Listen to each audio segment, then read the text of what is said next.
बिस्मिल्लाहिर्रहमानिर्रहीम। Index number chapter के अंदर क्वेश्चन नंबर 5.37 का पार्ट नंबर ए, ये हमने इसको पहले नहीं देखा, और इस जैसा एक एग्जाम्पल और एक क्वेश्चन और है।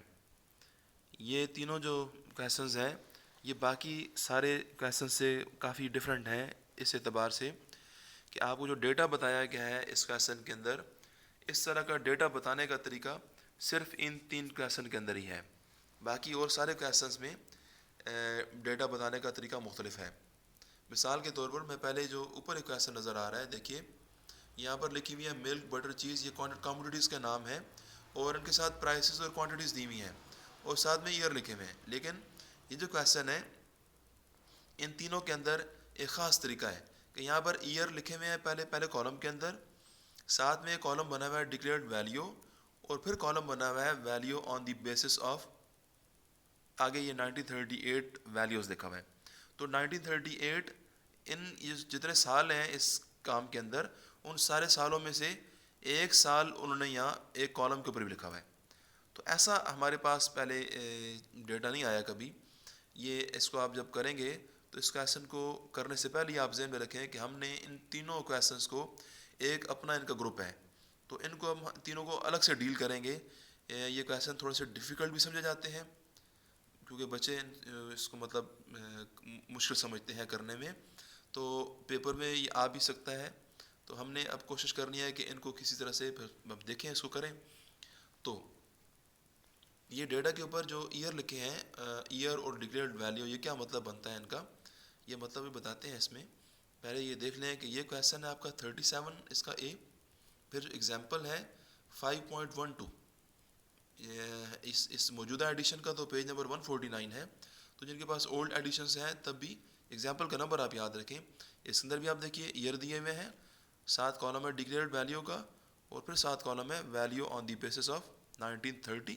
तो 1930 देखिए इन सालों में एक साल है। तो सिंपल बात यह है कि इस टेबल के अंदर भी, ये टेबल देखते ही हमने पहचान लिया है कि भाई ये जो टेबल है, ये टेबल हमारी इस क्वेश्चन जैसा ही है। जिस तरह year declared value value on the basis, तो यहाँ पर भी year declared value value on the basis. फिर हमारी बुक की एक्सरसाइज का लास्ट क्वेश्चन है, इधर भी देखिए year declared value value on the basis. तो ये तीन नाम आप पढ़ते ही अंदाज़ा लगा लेंगे कि भाई ये वो क्वेश्चन है। अब यह है कि मैं ये करूँगा, इस क्वेश्चन को करूँगा, 47 नंबर क्वेश्चन है। जब आपको ये क्वेश्चन करना आ जाएगा तो एग्जाम्पल और वो क्वेश्चन बिल्कुल एक जैसा ही है। ईयर 2002 के सामने ये लिखी हुई है वैल्यू डिक्लेयर्ड वैल्यू 860। ये इसका मतलब क्या है, इसको देखने, इसके मतलब को समझने से पहले हमने जो क्वेश्चन इससे पहले लेक्चर में देखा है ना, उसको थोड़ा देख लेते हैं दोबारा। देखिए ये क्वेश्चन हमने देखा है, इसके अंदर वैल्यू थी, वैल्यू एक कॉलम था, उसके नीचे 2001 और 2006 लिखे हुए थे। तो फिर नीचे ये वैल्यूज़ आपको दी हुई थी। ये क्वेश्चन नंबर 5.46 है, हमने देखा है इससे पहले लेक्चर में 600। और यहाँ पर देखिए कमोडिटीज़ के नाम दिए हुए हैं। तो आप जितने भी क्वेश्चन थे सब के अंदर कमोडिटी के नाम गिवन थे, लेकिन इन क्वेश्चंस के अंदर जो भी मैं दिखा रहा था आपको, उनमें आपने एक बात और भी देखी कि कमोडिटी के नाम नहीं है। ठीक है, उसकी वजह यह है कि अभी 600 है ना, इसको पढ़िए ज़रा। तो कोई भी वैल्यू आप पढ़ेंगे उसको उसके कॉलम के नाम के साथ भी मिलाएंगे और रो के नाम के साथ भी। तो 600 ये वैल्यू है 2001 में किसकी, कमोडिटी ए की। फिर 400 ये भी वैल्यू है 2001 में कमोडिटी बी की, यानी और नीचे 18450 ये भी वैल्यूज़ हैं। इन चारों वैल्यूज़ का ताल्लुक 2001 के साथ है। तो बोलेंगे यूँ कि 2001 के अंदर ये चार वैल्यूज़ हैं जो कि चार मुख्तलिफ कमोडिटीज़ की हैं। ए बी सी डी चार चीज़ें हैं और इन चारों चीज़ों की 2001 के अंदर ये वैल्यूज़ हैं। 600 400 ये सारी वैल्यूज़ हैं। ठीक है, तो अब यह है कि इन चारों वैल्यूज़ का जो सम है वो आ रहा है 1630। तो हम बोलेंगे ये कि 2001 के अंदर चार चीज़ें थी, उन चारों चीज़ों की अपनी अपनी वैल्यूज़ हमें ये दी हुई हैं, और जब इन चारों का सम किया तो 1630 आती है। तो बोलेंगे कि 1630 क्या है, ये भी तो चारों वैल्यूज़ का सम है ना, क्योंकि चारों वैल्यूज़ को सम करके मिल रही है 1630। तो बोलेंगे कि 1630 भी एक वैल्यू ही है जो कि सम है, summation P not Q not. तो 1630 तक समेशन लगाई गई है, यानी ये सम है P इंटू क्यू का। P इंटू क्यू वैल्यू होती है, तो ये कौन सी वैल्यूज़ का सम है? ये 2001 की वैल्यूज़ का सम है। तो बोलेंगे ये कि 2001 की टोटल वैल्यू 1630 है, या बोलेंगे कि 2001 की डिक्लेयर्ड वैल्यू 1630 है। तो आपके जो अब क्वेश्चन देखेंगे उनके अंदर ये होगा कि आपको ना कमोडिटीज़ देंगे ना कमोडिटीज़ की अपनी वैल्यूज़ देंगे, बल्कि उन सारी वैल्यूज़ का सम जो है ना वो सम आपको दे देंगे। सिर्फ आपको देंगे 2001 इस तरह का साल देंगे, और साल के सामने जो वैल्यूज़ का सम ये बनता है नीचे, यानी 2001 के कॉलम को जो टोटल बनता है ना, ये टोटल आपको दे देंगे। इसी तरह से 6 के सामने भी वैल्यूज़ लिखी हुई हैं P इंटू क्यू, तो 6 के ऊपर भी नाम वैल्यू है। तो 6 के सामने भी 4 वैल्यूज़ हैं, ये इन चारों वैल्यूज़ का जो सम बनता है 2695, ये क्या बोलेंगे कि ये 6 की जो वैल्यूज़ हैं उन वैल्यूज़ का टोटल है, यानी बोलेंगे कि 2006 का ये टोटल वैल्यू है। तो जिस तरह 2001 के नीचे उनकी टोटल वैल्यू आ रही है, 6 के नीचे उसकी टोटल वैल्यू है, तो बोलेंगे यूँ कि 2001 और 2006 ये साल भी आपको देंगे, और इन सालों के सामने बनने वाली जो टोटल वैल्यू है ये वैल्यूज़ आपको बता देंगे। अंदर की कमोडिटीज़ और ये इस तरह की वैल्यूज़ अंदर की नहीं देंगे। तो इस तरह की वैल्यूज़ देकर आपसे मुख्तलिफ़ किस्म के इंडेक्स नंबर पूछे जाएंगे। अब देखते हैं ये कैसे होगा। अब देखिए क्वेश्चन नंबर 5.47 है। इधर जो ईयर है ना, तो टेबल के अंदर 2002 पहले लिखी है, इसके सामने 860 है। 860 क्या है जी? ये डिक्लेयर्ड वैल्यू है उसकी। तो बोलेंगे यूँ कि 2002 जिस तरह ऊपर लिखा है ना ये, तो 2002 ऊपर लिखा हुआ था, उसके नीचे बहुत सारी कमोडिटीज़ थी, उन कमोडिटीज़ की अपनी अपनी वैल्यू थी। ये वैल्यू बनी हुई है, सामने कॉलम नज़र आ रहा है। 2001 के सामने commodity A B C D ये सारे की ये 4 वैल्यूज़ थी। तो इस तरह की वैल्यूज़ का जो टोटल था नीचे जो बनता है टोटल, वो टोटल ये आपको दे दिया गया है। तो 2002 अगर यहाँ ऊपर लिखा हो 1 की जगह और उसके नीचे बहुत सारी वैल्यूज़ हों मुख्तलिफ कमोडिटीज़ की, तो उन वैल्यूज़ का जो सम आता है ना, वो सम आता है ये 860। सिमिलरली 2003 है, उसके सामने 950 का मतलब क्या है कि अगर कॉलम का नाम यहाँ 2003 हो और ऊपर वैल्यू यानी P इंटू क्यू लिखी हो, तो 2003 की जो वैल्यूज़ का सम है जो कॉलम के नीचे आता है टोटल, वो टोटल हमें दे दिए गए हैं। अच्छा, ये तो हो गया हमारा डेटा को पढ़ने का तरीका। बाकी ये है कि हमें मालूम क्या करना है। सबसे पहले ऊपर लिखी है ऑब्टेन, नंबर 1 पे है a simple aggregative value index, ये पहली चीज़ मालूम करनी है। Number 2 an index of average values, ये दूसरी चीज़ थी। फिर कॉमा लगा कर लिखते हैं for each year from the following data, कह रहे हैं हर साल के लिए, फॉर ईच ईयर हर साल के लिए। क्या हर साल के लिए? ये दो चीज़ें मालूम कीजिए।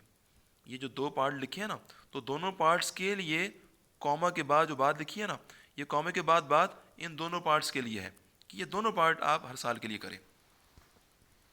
देखें, अभी मैं इन कॉलम्स के जब नाम दूंगा ना, तो वो नाम आप कोशिश करें कि एज इट इज़ याद कर लें। अभी मैं दिखाता हूँ आपको। ये मैंने यूँ किया है कि मैंने दो चीज़ें तो उन्होंने पूछी हैं ना, वो लिखी हैं। ये तीसरी चीज़ इस क्वेश्चन के अंदर नहीं पूछी गई, लेकिन मैंने इसको खुद से लिखा है, अब वॉल्यूम इंडेक्स खुद से बना लिया है, क्योंकि ये हमारी एग्जाम्पल के अंदर पूछा गया है। तो इसको भी यहीं पर कर लेते हैं ताकि आप एग्जाम्पल के अंदर फिर ये तीनों चीज़ें आप वहाँ मालूम कर लीजिएगा। तो करना ये है आपने, सोल्यूशन में जब आप आएंगे तो ईयर, ये वही ईयर है जो अभी बुक में दिए गए हैं। फिर डिक्लेयर्ड वैल्यू नाम मैंने ऐसे लिखा है। फिर value on the basis of 2002 values, ये भी नाम मैंने वैसे लिख दिया।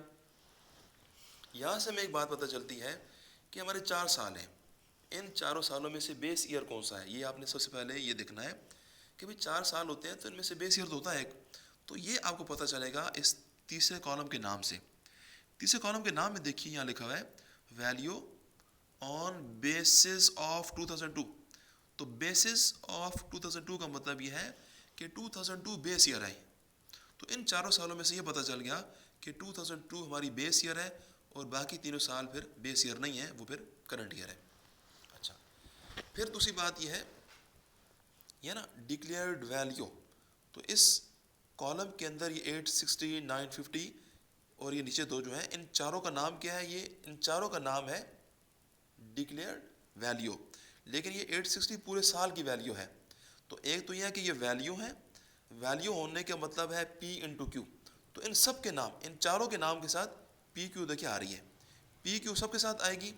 लेकिन क्योंकि ये पूरे साल की वैल्यू है, साल के सामने बहुत सारी कमोडिटीज़ थी, तो पूरे साल की वैल्यू है, लिहाजा साथ में समेशन का साइन भी आएगा।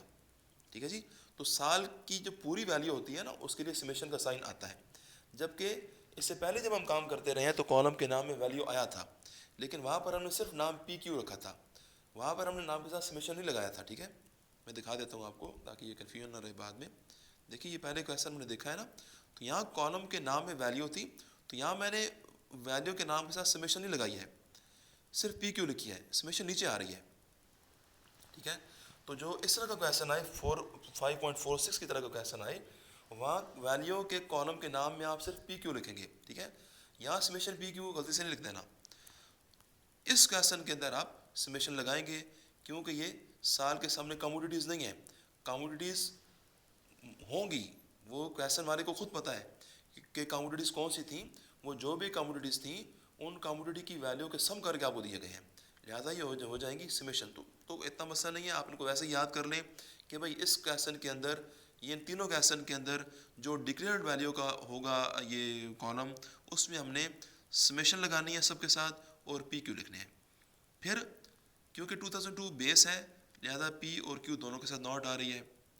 3, 4, 5, तो 3 के साथ आप 1 लिखेंगे पी क्यू के साथ, 4 के लिए आप लिखेंगे 2, 5 के लिए लिखेंगे 3। इसी तरह से अगर यहाँ पर 2006 और 7 भी होते तो फिर उनके लिए आप कर देते पी क्यू के साथ 4 और 5 लगाते रहते। एग्जाम्पल में आप देखिएगा वहाँ पर साल 4 से ज़्यादा साल हैं, लिहाजा उन्होंने वहाँ पर P4Q4 और P5Q5 भी किए हैं। ठीक है, ये तो हो गया आपका डिक्लेयर्ड वैल्यू का कॉलम। दूसरा ये कॉलम पढ़िए, इसका नाम पढ़िए, इसका नाम भी लिखा हुआ है वैल्यू, क्योंकि इन चारों का नाम भी वैल्यू है, लिहाजा यहाँ पर भी पी क्यू आएगी। ठीक है, पी क्यू इनके साथ भी आएगा, सबके साथ देखिए चारों के साथ मैंने पी क्यू लिखा है और इनके साथ भी समेशन आएगी, क्योंकि ये 860, 832 ये भी वैल्यू की इनकी, ये पूरे साल की वैल्यू है, ये किसी एक कमोडिटी की नहीं है बल्कि ये पूरे साल की है, लिहाजा इन सब के साथ समेशन भी आएगी, सबके साथ पी क्यू आएगी। लेकिन यहाँ इन के साथ और स्पेली के साथ थोड़ा सा डिफरेंस ये है दोनों समेशंस के अंदर कि देखिए इनमें 3 की बात करता हूँ मैं, 3 के साथ P और Q दोनों के साथ 1 लगी है, जबकि यहाँ पर 3 की इस वैल्यू के साथ Q के साथ 1 है, जबकि P के साथ नॉट लगी है। इसकी वजह यह है कि 1 होती है करंट टाइम के लिए, 1 की नोटेशन करंट के लिए होती है, जबकि नॉट की नोटेशन होती है बेस के लिए। तो बेस यहाँ क्यों लगाई है, यहाँ 1 क्यों नहीं लगाया कैसा, P के साथ 1 क्यों नहीं लिखा, यहाँ तो 1 लिखा है। तो भाई P के साथ नॉट इसलिए लगानी है, इसको P नॉट इसलिए कहना है कि इसको प्राइस ऑफ बेस कहना है हमने। और देखिए इन चारों में P के साथ नॉट है, तो ये आप याद रखेंगे अच्छी तरह से कि ये जो वैल्यू ऑन द बेसिस वाला कॉलम होगा उधर हमने सारे P के साथ नॉट लगानी है, जबकि Q के साथ पहले Q के साथ नॉट फिर 1 2 3 ऐसे लगानी है। सबसे पहला तरीका तो यह है कि आप कॉलम के नाम ऐसे याद कर लें। तो अब वजह क्या है इसकी, वजह बाद में देखते हैं, पहले नाम आप याद कर लें। वजह यह है कि P के साथ नॉट यहाँ इसलिए लगाई गई है कि इस कॉलम के नाम के अंदर बेस का जिक्र आ रहा है, वैल्यू की वजह से PQ आ गया और आगे बेस है, तो बेसिस ऑफ 2002 वैल्यूज़। ये जो बात का वैल्यूज़ है ना, इस वैल्यूज़ का मतलब P इंटू Q नहीं है, बल्कि ये वैल्यूज़ का मतलब प्राइस है। 2002 वैल्यूज़ का मतलब, पहली वैल्यू का मतलब P इंटू Q है, लेकिन बाद वाली वैल्यूज़ का मतलब प्राइस हम लेते हैं, तो बेसिस ऑफ 2002 प्राइस कह लें। तो क्योंकि प्राइस बेस की है, यानी यह सिंपल बात यह है कि इस वैल्यू के अंदर बेस का जिक्र आ रहा है, तो बेस को हमने यहाँ शामिल करना है, तो लिहाजा P के साथ नॉट लगाएंगे, नॉट का मतलब बेस होता है, यानी प्राइस हमने बेस की शामिल करनी है, जबकि Q हमने Q के साथ 1 2 3 ऐसे लगानी है, Q के साथ नॉट नहीं करना। अगर किसी ने यह नाम गलत दे दिए तो फिर सारा क्वेश्चन आगे गलत होगा।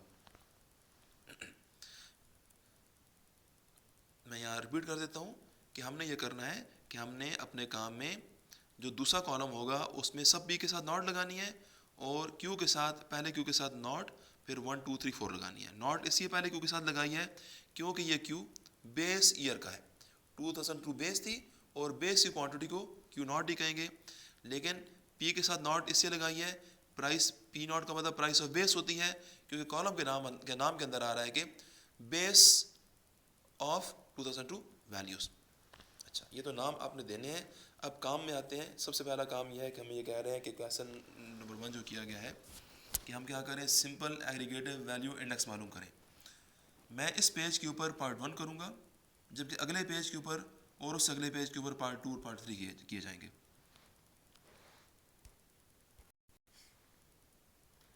ये है जी पहला पार्ट, यहाँ नीचे किया गया सोल्यूशन इसका, सिंपल एग्रीगेटिव वैल्यू इंडेक्स। ये हमने पहले भी देखा है, इससे पहले लेक्चर में हम इस पे बात कर चुके हैं। वैल्यू इंडेक्स है, लिहाजा वी नॉट एन होगी।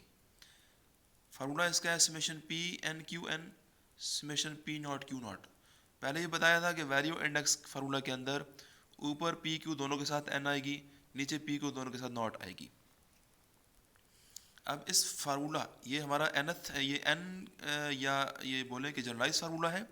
इस फार्मूला को हमने अपने इस काम पर अप्लाई करना है, यानी हर साल चारों साल के ऊपर ये फार्मूला आपने अप्लाई करना है ताकि आपको चारों साल के आंसर मिले।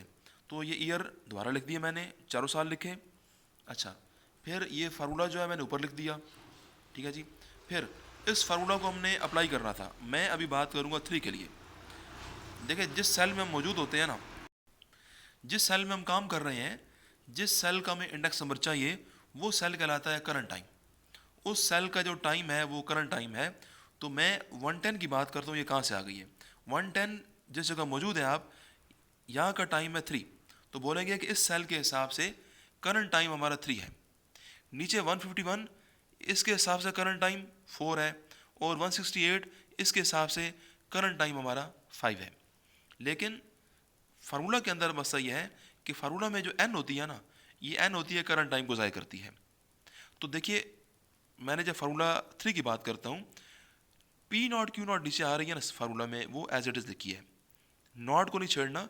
बेस टाइम काम के अंदर एक ही होती है, इंडेक्स नंबर में बेस हमारी एक ही होती है, करंट टाइम n बदलता रहता है। जिस जगह हम मौजूद होते हैं उस जगह के हिसाब से n की वैल्यू बदलती रहती है, लेकिन नॉट बेस टाइम है, बेस ईयर एक ही होता है पूरे काम के अंदर। लिहाजा हर सेल के अंदर मैंने इस फार्मूला को बार बार लिखा है, लेकिन नीचे का summation P not Q not as it is लिखा गया है। अब 3 की बात कीजिए, ऊपर ये 1 कहाँ से आ गया? 1 इसलिए आ गया है कि n जाहिर करता है करंट टाइम को। आपका करंट टाइम है 3, और 3 के लिए आपने ऊपर नोटेशन में रखा हुआ है P1Q1। तो देखिए, P और Q के साथ जो नीचे लिखी होती है ना चीज़, ये उसके टाइम को जाहिर करती है। ये टाइम स्क्रिप्ट होते हैं, टाइम सब स्क्रिप्ट होते हैं। ये 1 का मतलब ये 1 और 2, ये 1 का ताल्लुक 3 के साथ हो गया। 2 P के साथ 2 लिखी है, तो 2 होता है टाइम सब स्क्रिप्ट। तो टाइम है 4 का, यानी 4 का ताल्लुक 2 के साथ है। तो ये 2 ये बताता है हमें कि 2 ये बताता है कि जो P है, P2 का मतलब हो जाएगा कि प्राइस 4 की, क्योंकि 2 का ताल्लुक अब 4 के साथ हो गया। इसी तरह से 3, तो 3 ये बताएगा कि जो P है यानी प्राइस P3 का मतलब ये हो जाएगा 3 हमारा टाइम स्क्रिप्ट है और टाइम हमारा 5 का चल रहा है, यानी 5 और 3 ये इकट्ठे आते हैं। लिहाजा मैंने यहाँ 5 के साथ 3, 4 के साथ 2 और ये 1 लिख भी दिए हैं। लेकिन फार्मूला में जो n होती है ना, n होती है करंट टाइम। तो आपका 3 के हिसाब से जब आप 3 में काम कर रहे हैं तो करंट टाइम आपका 2003 है। तो देखिए, अब 2003 ये पूरा तो यहाँ n की जगह नहीं लिख सकते हम, दोनों n की जगह पर आप 2003 पूरा नहीं लिख सकते हैं। लिहाजा 3 के लिए हमने शॉर्ट में n नाम रखा, 1 नाम रखा हुआ है। तो हमने ये करना है कि n की जगह यहाँ भी 1 और यहाँ भी 1 लगाना है, तो ये बन गया P1Q1। अब आप ये करेंगे कि मैंने एक पर बात समझा दी है ना, तो अब नीचे पर आप खुद देखेंगे, नीचे सेल में जब आप काम कर रहे हैं तो नीचे सेल के मुताबिक आपका करंट टाइम 4 का है, और 4 के लिए हमने 2 की नोटेशन चला रहे हैं। तो लिहाजा n की जगह पर हम दोनों n की जगह ये 2004 पूरा नहीं पुट कर सकते थे, वहाँ इतनी जगह नहीं होती है। लिहाजा हम 4 की जगह पर सिर्फ 2004 के लिए हमने ऊपर कहा है कि 2004 का मतलब 2 होना। तो बजाय यहाँ पर भी हम P के साथ ना ये 2004 पूरा नहीं लिख सकते थे। हम ये नहीं कह सकते थे कि प्राइस ऑफ 2004 पूरा लिखें, हमने सिर्फ 2 लिखा है। तो 2 आप खुद ही समझ आएगी ये 4 के साथ ताल्लुक है उसका। तो करंट टाइम अगर 4 है तो 4 के लिए आप यहाँ 2 चला रहे हैं, तो n की जगह पर आप 2 कर देंगे, लेकिन नीचे नॉट एज इट इज रहेंगे। अब वैल्यूज़ कैसे आएंगी, और सबसे पहले वाली की बात अभी कर रहे हैं, बात चल रही है, तो जहाँ पहले सेल में मौजूद है ना आप, तो पहले सेल के हिसाब से नीचे पी नॉट क्यू नॉट तो आएगा, लेकिन पहले सेल का करंट टाइम 2 है, और 2 के लिए आपने नॉट रखा हुआ है पहले ही, तो n की जगह पर n होती है करंट टाइम के लिए, तो करंट टाइम 2 को चल रहा है, तो नॉट ही आपकी यहाँ पर n की जगह पुट होगी। तो ऊपर पी नॉट क्यू नॉट, नीचे पी नॉट क्यू नॉट वैसे भी आनी है, ये कैंसिल आउट हो जाएंगी, तो 100 आपको मिल जाएगा, ये 100 आंसर आ रहा है। बाकी इनकी बात करिए जी P1 Q1 की, ये कहाँ से आएंगे, ये ऊपर देखिए, ये 950 है P1 Q1, इसको यहाँ पुट किया गया है ऊपर, नीचे रह गया P नॉट Q नॉट, ये ऊपर से आ रहा है जी 860, ये लगाया अपनी जगह पर, इन्हें सॉल्व किया, आंसर आ गया। सिमिलरली P2 Q2, ये ऊपर है जी 1300, ये मैंने पुट किया, P नॉट Q नॉट ये 860 है, इसको पुट किया, ये आंसर आ गए। तो ये चारों आंसर आपके आ गए हैं, एक पार्ट हो गया। दूसरे पार्ट की बात करते हैं। दूसरे पार्ट में मैं ये करूँगा कि मैं बाकी सारे स्टेटमेंट ऐसे ही रखूँगा। मैंने पेजेस इस तरतीब से यहाँ लगाए हैं कि मेरा पार्ट 1 जो है यहाँ नीचे मैंने किया है, अब नीचे ये जगह जो होगी इस जगह पर मैं पार्ट 2 करूँगा, बाकी सारा काम सेम रखूँगा। देखिए ये ऊपर इस काम सारा सेम रखा, तो पार्ट 2 की बारी आ गई है, an index of average values. यहाँ से स्टार्ट करता हूँ। An index of average values, ये कौन सा इंडेक्स होता है भाई, ये इंडेक्स प्राइस इंडेक्स होता है। तो जिस क्वेश्चन में आपको ये कहा जाए an index of average values निकालिए, इट मीन्स कि आपको प्राइस इंडेक्स मालूम करना है। लेकिन प्राइस इंडेक्स का मसला ये है कि दो तरह के हैं हमारे सामने, मेन एक टाइप्स उनकी बहुत सारी हैं, लेकिन लेस्पेर और पाशेस। लेस्पेर का फार्मूला जो जनरलाइज है पी नॉट एन वो लिखा है मैंने, और पाशेस का भी पी नॉट एन लिखा है, यह पहले देख चुके हैं। हमने काम में एन नहीं बल्कि हमने 1 2 रखा हुआ है, तो मैं यहाँ पी नॉट 1 रखता हूँ, पहला एन की जगह 1 लगाता हूँ, फार्मूला में भी जहाँ एन आ रही है मैंने 1 लगा दिया, पाशेस में भी मैंने यहाँ पी नॉट एन की जगह पी नॉट 1 किया, फार्मूला के अंदर 3 एन आ रहे थे, तीनों एन की जगह 1 लगा दिया। अब मैं ये कहता हूँ कि मुझे क्योंकि प्राइस इंडेक्स कहे गए हैं, मैं लेस्टर का प्राइस इंडेक्स वहाँ देखता हूँ, कोशिश करता हूँ कि अप्लाई होता है कि नहीं। समेशन P1 Q नॉट ढूंढिए वहाँ पर, P not P1 Q not, तो P1 Q नॉट वहाँ पर नहीं है, पूरे इन दोनों कॉलमों के अंदर P नॉट Q1 मौजूद नहीं है। लिहाजा यहाँ से ये पता चला कि लेस्पेर प्राइस इंडेक्स का फार्मूला इस डेटा के ऊपर अप्लाई नहीं हो सकता है। ठीक है जी। पाशेस की बात करते हैं, P1 Q1 मौजूद है जी 950, P नॉट Q1 मौजूद है जी 832, यानी पाशेस का फार्मूला इस डेटा पर अप्लाई हो सकता है। जब लेस्पेर का फार्मूला अप्लाई नहीं हो सकता है ना, तो फिर फिशर का और मार्शल एडवर्थ का फार्मूला भी अप्लाई नहीं हो सकते हैं। क्यों? क्योंकि फिशर और मार्शल एडवर्थ के फार्मूला के अंदर भी यही दोनों सम आ रहे होते हैं।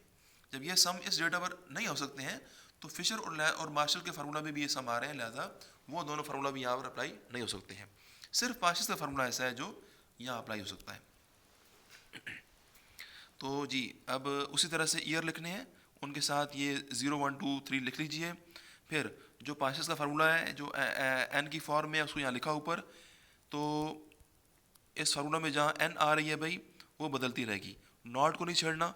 मैं 3 की बात करूँगा, फिर 3 इस सेल में मैं मौजूद हूँ, 114.18 मेरा आंसर कहाँ से आया, इस सेल का जो करंट टाइम है 3 है, और 3 जो है इसके लिए मैंने एन की जगह 2003 पुट करना चाहता हूँ, क्योंकि मेरा करंट टाइम 2003 है, लेकिन वहाँ फार्मूला में जगह नहीं है इतनी, लिहाजा मैंने शॉर्ट के लिए 3 की जगह 1 नाम रखा हुआ है ऊपर, 3 के लिए 1 कहा हुआ है, लिहाजा यहाँ भी 1 साथ में लिख दिया आसानी के लिए। ठीक है, ये 1 जो है हमने यहाँ n की जगह पर पुट कर देना है, n होती है करंट टाइम और करंट टाइम आपका 3 है, तो 3 के लिए आप 1 यहाँ पुट करिए, तो ये तीनों n की जगह 1 आ गई। अब देखिए ये P1 Q1 मैं पहले बोल चुका हूँ कि ये ऊपर 950 है, उसको पुट किया अपनी जगह पर। P नॉट Q1, ये P नॉट Q1 है 832, ये पुट कर दी, 100 से मल्टीप्लाई करें, आंसर आ गया।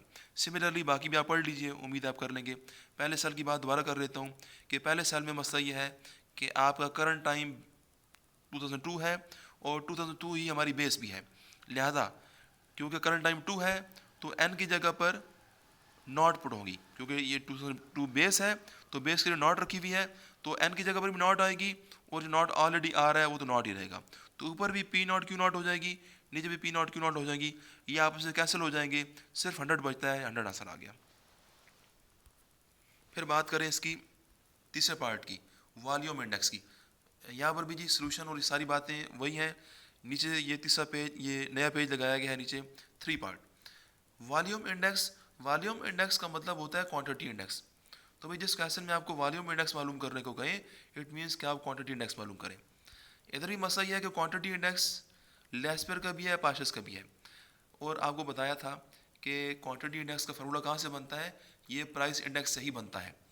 तो जो अभी आपने इससे पहले पेज पर लेस्पर और पाशस के प्राइस इंडेक्स देखे हैं, वहाँ पी को क्यू और क्यू को पी बनाने से वही प्राइस इंडेक्स क्वांटिटी इंडेक्स से बदल जाते हैं। तो मैंने यही किया है कि लेस्पर का क्वांटिटी इंडेक्स ये लिखा है और पाशस का क्वांटिटी इंडेक्स लिखा है कहाँ से, नहीं, ये पिछले पेज के ये प्राइस के फार्मूला है ना, यहाँ पी को क्यू और क्यू को पी बनाने से मुझे ये क्वांटिटी इंडेक्स के फार्मूला मिल गए।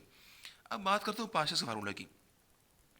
यहाँ मैं ये करूँगा कि क्यू नॉट एन है ना, तो एन की जगह मैंने 1 पुट किया जब सारे में, तो मुझे ये पता चला कि Q1 P1, तो Q1 P1 950 मौजूद है, लेकिन Q नॉट P1 इन दोनों कॉलमों में कहीं भी नहीं है। लिहाजा ये पता चला कि पाशस का ये जो फार्मूला है ये यहाँ अप्लाई नहीं हो सकता है।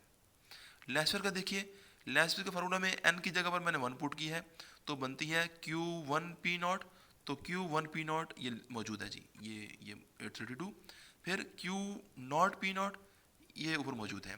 यहाँ से ये पता चला कि लेस्पर का फार्मूला हमारा इस डेटा पर एप्लीकेबल है, अप्लाई हो सकता है। तो ये एक बात और भी सुन लें कि लेस्पर का फार्मूला अप्लाई होगा क्वांटिटी इंडेक्स के लिए। जब पेपर में ये कहते हैं कि वॉल्यूम इंडेक्स या क्वांटिटी इंडेक्स निकालो, तो फिर आपने ये साथ में सारा पाशस लिखने की ज़रूरत नहीं है, ये आपको समझाने के लिए मैं लिख रहा हूँ। आपको पेपर में ये लाइनें लगाकर आधे में ये लिखने की ज़रूरत नहीं है। आपने घर से याद करके जाना है कि वॉल्यूम या क्वांटिटी इंडेक्स में मैंने लेस्पर का फार्मूला यूज़ करना है, यही होता है वहाँ पर। पाशस को लिखकर बताने की ज़रूरत नहीं है। और पिछला पेज देखिए, पिछले पेज में आप याद रखेंगे कि प्राइस इंडेक्स में पाशस का फार्मूला अप्लीकेबल है। प्राइस इंडेक्स से पाशस का फार्मूला अप्लाई करेंगे, लेस्पर का पॉसिबल नहीं है। यानी प्राइस के लिए पी और यहाँ से भी पाशस का पी, ऐसे याद कर लें। तो प्राइस के लिए पाशस का एप्लीकेबल है, जबकि क्वांटिटी के लिए पाशस नहीं बल्कि लेस्पर एप्लीकेबल है। तो लेस्पर का फार्मूला को अप्लाई करने का तरीका उसी तरह से ईयर लिखेंगे। ईयर के साथ ये फार्मूला लिखिए। 3 की बात करता हूँ मैं जी, कि 3 के अंदर मैं ये करूँगा कि मेरा करंट टाइम जब 3 होगा, तो 3 के लिए 1 की नोटेशन हम यूज़ कर रहे हैं, तो n जहाँ पर आएगा, एक ही n आ रही है क्यू के साथ, वहाँ क्यू के साथ 1 लगा दीजिए। बाकी नॉट जितने भी हैं कहीं किसी फार्मूले में नहीं छेड़ना उनको, एज इट इज़ लिखिए। अभी Q1 P नॉट, तो Q1 P नॉट ये है जी 832, यहाँ पुट कर दी। Q नॉट P नॉट वो तो 860 है जी, यहाँ पुट किया, आंसर आ गया। बाकी अभी ये क्योंकि मैं पहले बोल चुका हूँ, सारा इनपुट बात कर चुका हूँ, ये बाकी कॉलम भी आप पढ़ लें। इस क्वेश्चन को आपने कोशिश करना है, मैं फिर रिपीट करता हूँ, ये सारे काम ये लेस्पर पाशस का फार्मूला तो तब अप्लाई करेंगे ना जब आपने सबसे पहले अपने ये नाम ठीक दिए होंगे। सोल्यूशन में आने वाले ये सबसे ऊपर के नाम जब आप ठीक देंगे ना, तो इनको सबसे पहले याद करें। एग्जाम्पल में भी और 5.37 के अंदर भी नाम आपने ये करना है कि डिक्लेयर्ड वैल्यू के नीचे पी क्यू के साथ सेम नंबर लिखने हैं। दोनों पी क्यू के साथ नॉट, दोनों पी क्यू के साथ 1 2 3 ऐसे लिखने हैं, और इनमें पी के साथ नॉट लिखनी है, क्यू के साथ नॉट 1 2 3 ऐसे चेंज करनी है। अल्लाह हाफिज़।